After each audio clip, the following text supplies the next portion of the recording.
Hello everyone, I'm Leon Thomas Lewick. Here's your political news roundup for Thursday, May 19th.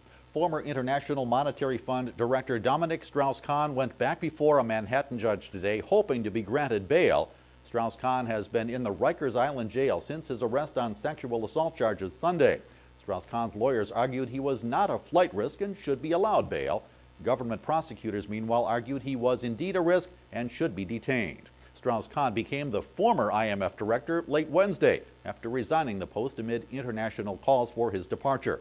Media members from around the world overflowed the New York City courthouse today, awaiting word on the bail hearing.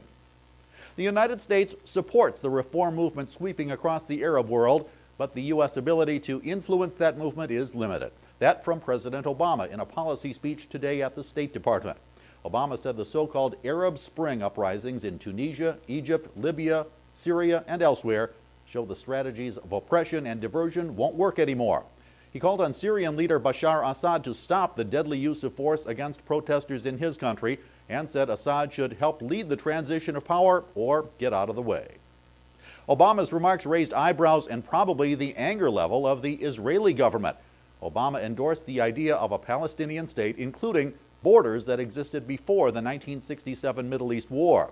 In that conflict, Israel took control of the Gaza Strip and the West Bank, previously controlled by the Palestinians. This all comes just one day ahead of meetings in Washington between Obama and Israeli leader Benjamin Netanyahu.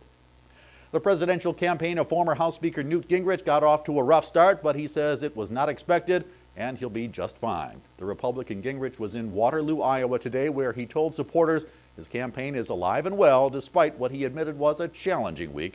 Gingrich took fire from Republicans for calling a proposal for Medicare reform from fellow Republican Paul Ryan right-wing and a form of social engineering, which he could never support. Gingrich later apologized to Ryan for that remark. That's your political roundup for Thursday, May 19th. I'm Leon Thomas Lewick. Stay logged on to rttnews.com for more on these and other political and financial news stories throughout the day.